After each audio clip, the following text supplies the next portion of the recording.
Picture this, a princess so grotesquely deformed that her own courtiers would flee the room when she entered. Imagine a king so mentally disabled that he couldn't even chew his own food, yet he ruled over the largest empire the world had ever seen. This isn't fiction. This is the true story of how Europe's most powerful dynasty literally destroyed itself through one obsession that consumed them for generations. Before we dive into this incredible tale, if you enjoy shocking historical stories that reveal the dark secrets of royal families, hit that subscribe button and let me know in the comments what you think about this twisted saga. What I'm about to tell you happened in the golden palaces of Spain, behind doors that concealed secrets so disturbing that even today, medical experts study this case as one of the most extreme examples of genetic catastrophe in human history. This is the story of the Spanish Habsburgs, a family that chose purity over survival, and in doing so, created monsters. The year was 1651 when Princess Margarita Teresa was born into what should have been a fairy tale life. Gold flowed like rivers through Spanish coffers, ships brought treasures from the New World, and the Habsburg name struck fear into the hearts of enemies across Europe. But something was terribly, horrifically wrong. From the moment this princess drew her first breath, she was doomed by the very blood that was supposed to make her divine. You see, the Spanish Habsburgs had a belief that bordered on fanatical obsession. They believed their blood was sacred, chosen by God himself, and that mixing it with any other family would pollute their divine right to rule. So they did something that would make your skin crawl. Generation after generation, they married their own cousins, their nieces, their uncles. They turned their family tree into a twisted circle of genetic horror. Princess Margarita Teresa was the living result of this madness. Her parents weren't just husband and wife, they were uncle and niece. King Philip IV had married his own brother's daughter, Mariana of Austria. But this wasn't unusual for them. It was their tradition, their sacred duty, their path to maintaining power. They had no idea they were creating a genetic time bomb that would explode in the most grotesque way imaginable. As Margarita Teresa grew, something became apparent that would change the course of European history. The princess smelled. Not just bad hygiene or poor bathing habits, but something so overwhelming, so putrid that people couldn't stand to be in the same room with her. Imagine walking into a royal reception and immediately being hit by an odor so intense that you had to cover your nose and mouth just to breathe. This wasn't some temporary illness, this was her permanent condition. Court physicians tried everything. They imported exotic perfumes from the Far East, burned incense around the clock, and even tried to mask the smell with rare spices worth more than most people's houses. Nothing worked. The stench that emanated from this princess wasn't coming from her skin or her clothes. It was coming from inside her body, from organs that had been damaged by generations of genetic manipulation. But Margarita Teresa wasn't alone in her suffering. Her younger brother, Carlos, born 10 years later, would become the most tragic figure in royal history. This boy, destined to rule the greatest empire on earth, couldn't even walk until he was 4 years old. His jaw was so deformed that he couldn't close his mouth properly, making eating a nightmare and speaking nearly impossible. His tongue was so large it filled his entire mouth, causing him to drool constantly. Picture trying to have a conversation with the future King of Spain, and he can't even form complete sentences. Imagine diplomatic meetings where foreign ambassadors had to pretend this severely disabled person was capable of making decisions about war and peace. This was the reality of the Spanish court. Carlos suffered from what we now know were multiple genetic disorders caused by centuries of inbreeding. He had seizures that would come without warning, leaving him unconscious on the floor while courtiers scrambled to maintain the illusion of royal dignity. His head was disproportionately large compared to his small, weak body, and he moved with the unsteady gait of someone whose nervous system had been fundamentally damaged before birth. The most heartbreaking part wasn't just his physical condition. Carlos was also mentally disabled to a degree that made him completely unfit to rule. He couldn't understand basic concepts, couldn't learn from experience, and often acted with the mental capacity of a young child. Yet this was the man who would inherit control over Spain, half of Italy, the Netherlands, and vast territories in the Americas and Asia. How did this happen? How did the most powerful family in Europe turn themselves into genetic disasters? The answer lies in a strategy that started brilliantly, but became a deadly obsession. The Habsburg family had discovered that strategic marriages could build empires without warfare. Why fight bloody battles when you could simply marry your way to power? For generations, this approach worked magnificently. Through careful marriages, the Habsburgs assembled an empire that spanned continents. They controlled trade routes that brought them incredible wealth, commanded armies that no one dared challenge, and influenced politics across Europe. Their motto was, "Let others wage war. You, fortunate Austria, marry." But fortune has a way of turning into curse when taken to extremes. The Spanish branch of the Habsburg family became convinced that their success came from the purity of their bloodline. They started to see themselves as fundamentally different from other humans, believing that God had chosen them specifically to rule over everyone else. This sense of divine superiority led them to make a decision that would doom their dynasty. They would only marry within their own family. Think about this for a moment. In a normal family, you have 2 parents, 4 grandparents, 8 great-grandparents, and so on. Each generation doubles the number of ancestors, bringing in new genetic material that keeps the bloodline healthy. But the Spanish Habsburgs deliberately reversed this process. Instead of expanding their genetic diversity, they contracted it. They turned their family tree into a family reef, with the same names appearing over and over again. Carlos II's genetic inheritance was so concentrated that he had fewer unique ancestors than a typical person, despite being royalty. His great-great-grandmother appeared in his family tree multiple times, meaning he inherited the same damaged genes from several different branches of his lineage. It was like taking poison and concentrating it until it became lethal. The physical manifestations of this genetic concentration were visible to everyone at court, but no one dared speak the truth. Margarita Teresa's condition worsened as she aged, and the smell that surrounded her became so overpowering that special protocols had to be developed for royal ceremonies.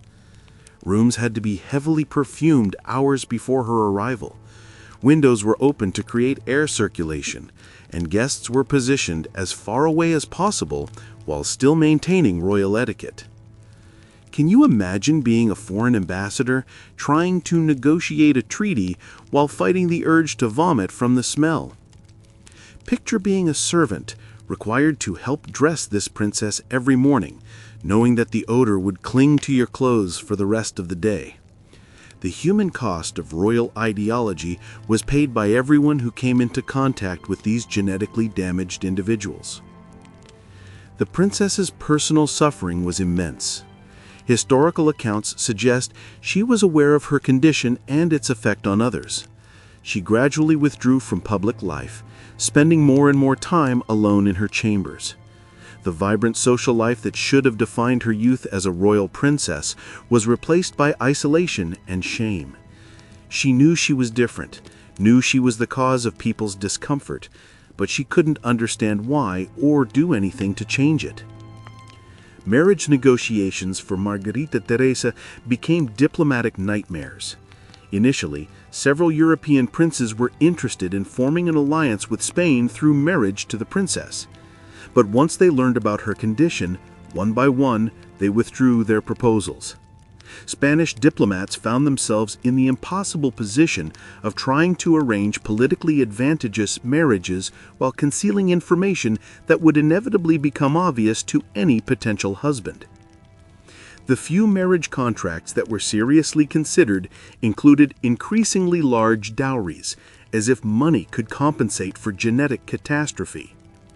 Spain was essentially trying to buy acceptance for their genetically damaged princess, draining the royal treasury to overcome the natural reluctance of other royal families to contaminate their own bloodlines. Meanwhile, Prince Carlos's education became a cruel farce. Tutors were appointed to teach him statecraft, military strategy, and the complexities of governing a global empire. But Carlos couldn't even master basic reading and writing. His attention span was so short that lessons had to be repeatedly interrupted, and his cognitive limitations made it impossible for him to understand abstract concepts like economics or diplomacy. Picture the absurdity of trying to teach international relations to someone who couldn't remember what he had learned the day before. Imagine military advisors attempting to explain battlefield tactics to a prince who couldn't even coordinate his own physical movements. This was the daily reality in the Spanish royal court, where everyone pretended that Carlos was being prepared to rule while knowing he would never be capable of actual leadership. The religious establishment played a crucial role in perpetuating this genetic disaster. Catholic theology provided convenient explanations for the royal family's condition that avoided any criticism of their marriage practices. The physical and mental disabilities were interpreted as divine tests, spiritual challenges that proved the family's worthiness to rule. Prayers and religious ceremonies were organized to seek divine intervention, while the real cause of the problem continued unchecked. Exorcisms were performed on Carlos multiple times, as his seizures and erratic behavior were attributed to demonic possession rather than genetic damage. These dramatic rituals, attended by high-ranking church officials, created public spectacles that reinforced the idea that the royal family's problems were supernatural rather than biological. The very institution that should have counseled against consanguineous marriages instead provided theological justification for continuing them. Foreign courts began to take careful note of the Spanish royal family's deteriorating condition.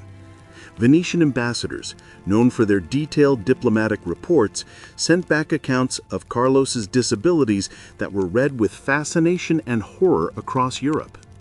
French spies cultivated sources within the Spanish court to gather intelligence about the king's health, recognizing that his inevitable death without heirs would create opportunities for French expansion.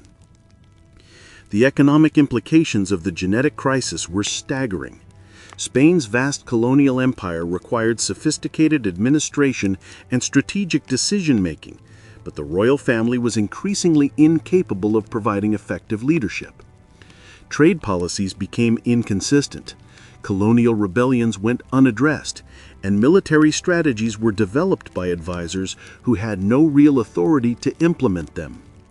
Spanish merchants found themselves operating without clear direction from the crown, leading to missed opportunities and poor decisions that benefited their competitors. The famous Spanish bureaucracy, once the most efficient in Europe, began to lose its effectiveness as the royal authority that coordinated its activities became less and less capable of providing coherent guidance. In the colonies, Spanish administrators were forced to make crucial decisions independently, knowing that seeking guidance from the crown would likely result in confused or contradictory instructions. This decentralization of authority created opportunities for local corruption and foreign interference that would eventually contribute to the loss of Spanish territories. The military situation became particularly precarious, as Spain faced challenges from multiple European rivals who recognized the kingdom's growing weakness. Army commanders had to work within a command structure theoretically headed by a king who couldn't understand basic military concepts, creating informal power structures that contradicted official military hierarchy. When Princess Margarita Teresa died in 1673, at the age of just 21, her death was officially mourned throughout the Spanish Empire. But privately, many courtiers felt relief that her suffering had finally ended. Her funeral became a bizarre celebration of a life that had been cursed from birth, with elaborate ceremonies that tried to hide the fact that her death solved numerous diplomatic and social problems for the Spanish court. The princess had never married, despite numerous attempts to arrange suitable alliances. Her genetic condition had made her unsuitable as a wife for any European prince, and her death eliminated the problem of what to do with a royal family member who couldn't fulfill the basic dynastic duty of producing heirs. Her life and death became a cautionary tale that was whispered about in courts across Europe. Carlos II's reign, which began when he was just 4 years old, was characterized by regency councils and power struggles among court factions, all operating under the fiction that the king was capable of ruling. As he grew older, it became increasingly obvious that he would never be able to govern effectively, but Spanish court protocol demanded that he be treated as the ultimate authority. State ceremonies were carefully choreographed to minimize Carlos's speaking requirements and hide his physical limitations from public view. Foreign ambassadors learned to conduct business with royal advisors, while maintaining the pretense of seeking the king's approval for important decisions. The gap between royal theory and political reality became so wide that it threatened the entire Spanish governmental system. The question of succession dominated Carlos's entire reign, as it became clear he would never be able to father children who could continue the Habsburg line. His marriage to Marie Louise of Orleans in 1679 was seen as a last desperate attempt to produce an heir, but Carlos's physical and mental limitations made this virtually impossible. The marriage was a diplomatic arrangement that brought no personal happiness to either party and produced no children. International intelligence services maintained constant surveillance of Carlos's health and marriage, recognizing that his death would trigger a succession crisis that could reshape European politics. The most intimate details of royal married life became matters of strategic importance to foreign governments planning for the post-Habsburg era in Spanish politics. Medical treatments for Carlos became increasingly desperate as court physicians realized that conventional remedies were completely ineffective. Experimental procedures were attempted, exotic medicines were imported from around the world, and even primitive surgical interventions were considered, all without any improvement in the king's condition. These failed treatments became symbols of the broader failure of the Spanish system to address the fundamental genetic crisis destroying the royal family. The economic costs of royal medical care continued to drain Spanish resources throughout Carlos's reign, as increasingly elaborate and expensive treatments were pursued in the hope of somehow restoring royal health and fertility. These expenditures represented not just financial waste, but also symbolic acknowledgement that the Spanish monarchy had become dependent on external solutions for problems that were actually internal and hereditary. As Carlos aged without producing children, European powers began to position themselves for the inevitable succession war that would follow his death. France, Austria, and other major kingdoms developed detailed plans for claiming various parts of the Spanish Empire, recognizing that the genetic failure of the Habsburg line had created the greatest opportunity for territorial expansion in generations. The final years of Carlos II's reign were marked by increasing awareness that the Spanish Habsburg experiment was approaching its end. Foreign ambassadors reported back to their governments with detailed assessments of the king's declining health and predictions about when his death might trigger the long-anticipated succession crisis. When Carlos II finally died in 1700 at the age of 38, he left behind no children and no clear heir from the Spanish Habsburg line. His death triggered the War of Spanish Succession, a massive European conflict that lasted over a decade and ultimately confirmed the end of Habsburg rule in Spain. The genetic experiment that had begun with royal ambitions for political control had culminated in international warfare and the complete restructuring of European power relationships. The legacy of the Spanish Habsburg genetic crisis extends far beyond the immediate political consequences of dynastic failure.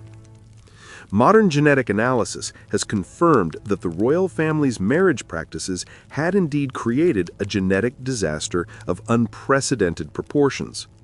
Scientists studying Habsburg family members have identified specific genetic mutations that became concentrated through successive generations of cousin marriages, providing concrete evidence for the theories that had been proposed by contemporary observers. The Spanish Habsburg case became a textbook example used in medical schools and genetic counseling programs to illustrate the dangers of extreme inbreeding. The royal family that had once been seen as the pinnacle of human achievement became a cautionary tale about the importance of genetic diversity in maintaining population health. Today, when we visit the magnificent palaces and churches built during the Habsburg era, we're looking at monuments to both human ambition and human folly. These architectural masterpieces stand as testimony to the empire's wealth and power, but they also serve as reminders of the genetic experiment that ultimately consumed the dynasty that created them. The story of Princess Margarita Teresa and King Carlos II represents one of history's most dramatic examples of how political ideology can override biological reality with catastrophic consequences. Their suffering, documented in extensive historical records, provides modern society with crucial insights into the relationship between genetic health and social organization. In the end, the Spanish Habsburgs created their own monument, not in stone or bronze, but in the genetic code that destroyed them, and in the historical records that document their systematic self-destruction. The stench that surrounded Princess Margarita Teresa wasn't just a medical symptom, it was the smell of an empire dying from within. Her brother Carlos's inability to speak clearly wasn't just a personal disability, it was the voice of a dynasty that had lost the ability to communicate with reality. Their story serves as an eternal reminder that power without wisdom, tradition without adaptation, and ideology without science will always ultimately fail. The royal blood that the Spanish Habsburgs had sought so desperately to preserve had become their poison, and the empire they had built through strategic marriages crumbled under the weight of their genetic failures, leaving behind only the bitter lessons learned too late by those who paid the ultimate price for their ancestors' hubris.